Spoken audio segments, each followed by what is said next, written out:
ஆன்மீக அன்பர்களுக்கு வணக்கம். இப்போ நிறைய பேர் என்னிடம் கேட்பது வசிய மை, அஞ்சனம் மை ரெண்டும் ஒன்று. அப்போ இந்த வசிய மை செய்கிறது எப்படியா? ரொம்ப சக்தி வாய்ந்த வசிய மையாகவும் இருக்கணும், பயன்படணும், உடனே பயன்படணும் அப்படிங்கிற கேள்வியை நிறைய பேர் கேட்குறாங்க. நிறைய பேருக்கு ஆன்மீக பயிற்சிகள் நேரடியாக வருபவர்களுக்கு சொல்லி கொடுத்துருக்கின்றோம். இந்த மாதிரி முறையில் இந்த பவர்ஃபுல் வசிய மை தயாரிப்பதற்கு கருங்கோழின்னு ஒரு கோழி இருக்குது. கருங்கோழி, கருப்பு கோழி. அது ரத்தமே கருப்பாக தான் இருக்கும், கறியும் கருப்பாக தான் இருக்கும். அதனுடைய முட்டையை பயன்படுத்தணும். அது முட்டை தான் ரொம்ப மெயின். அந்த முட்டை ஒரிஜினலான்னு பார்க்குறதுக்கு இப்படி நெஞ்சுக்கிட்ட வச்சு ஒரு கிணறை எட்டி பார்த்தோம்னா கொஞ்சம் நேரத்தில் கிணத்து தண்ணி இருட்டடைஞ்சு தெரியும். அதான் ஒரிஜினல் கருங்கோழி முட்டை. வசியத்திற்கு பவர்ஃபுல்லானது. இந்த முட்டை, புணுகு, பச்சை கற்பூரம், பாதரசத்தை கட்ட தெரிஞ்சிருக்கணும்.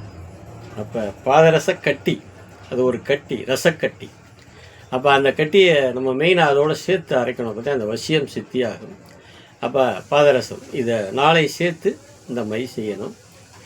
அப்போ இந்த ஒரு சிம்பிளாக சொல்கிறேன், அதுக்கப்புறம் அதுக்கு உண்டான மந்திரங்களை பயன்படுத்தலாம். வேணுங்கிறவங்க நேரடியாக பேசுங்க.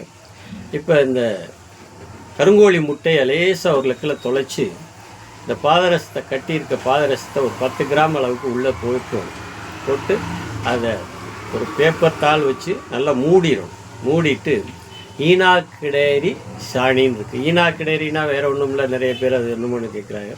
கன்று போடாத பசு, அதாவது கண்ணுக்குட்டி, அதனுடைய சாணியை பயன்படுத்தி அதை கவசம் பண்ணிடணும். அதே சாணியால் 7 அல்லது 9 விரட்டி தட்டணும். இந்த விரட்டியை தட்டி இந்த என்ன பண்ணணும், இந்த விரட்டி காஞ்சவனை இந்த விரட்டியில் வச்சு இந்த கவசம் பண்ண கருங்கோழி முட்டையை நெருப்பு வச்சு கற்பூரம் வச்சு எரித்து அந்த முட்டையை வேக வச்சு எடுத்துக்கணும். அதை உரிச்சிட்டு கல்வத்தில் போட்டு அந்த முட்டையினுடைய மஞ்சக்கருவும் பயன்படுத்தலாம், வெள்ளைக்கறியாகவும் அப்படியே பயன்படுத்திடலாம். பயன்படுத்தி நல்லா அரைச்சிக்கிட்டு நிறைய புணுகு பயன்படுத்தணும். இல்லாட்டி முட்டையா இல்லையா கெட்டு போயிடும். இப்போ புணுகு எப்படியும் ஒரு 50 கிராம் அளவுக்கு புணுகு பயன்படுத்தணும். இந்த லோக்கல் புணுகு பயன்படாது, காஸ்ட்லி புணுகு. எப்படியும் ஒரு 50 கிராம்ங்கிறப்ப 4000 5000 இருக்கும். அதையும் வாங்கி இதில் கலந்து பச்சை கற்பூரத்தையும் கலந்து இந்த பாதரசத்தை நல்லா தட்டிட்டு அப்படியே மை போல் அரைக்கணும்.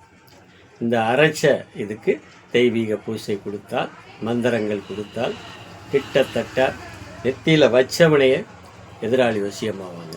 எப்படிப்பட்ட ஆளுகளும் எவ்வளோ பெரிய பிரச்சனையாக இருந்தாலும் நெத்தியில் வச்சவனே அவசியமாவாங்க. அடுத்ததில் எனக்கு ஃபோன் பண்ணி கேளுங்க. இதற்கு சிம்பிளான ஒரு பூசை முறை சொல்லித்தரேன். பண்ணினாத்தான் அது உருவேடும், அது பவர் ஆகும். அப்போ அதுக்கு ஒரு வசிய மந்திரம் கொடுக்கணுமா இல்லையா? அப்போ அதையும் சொல்லித்தரேன். இது மை தயாரிக்க சொல்லி கொடுத்துருக்குறேன். வாய்ப்பு இருக்கிறவங்க அந்த முட்டைகள் கிடைச்சா வாங்கி செய்யலாம். என் நம்பர் 890 38 28 690 88 70 58 29 28. வாய்ப்பு உள்ளவங்க நேரடியாக கான்டாக்ட் பண்ணுங்கள். நன்றி, வணக்கம்.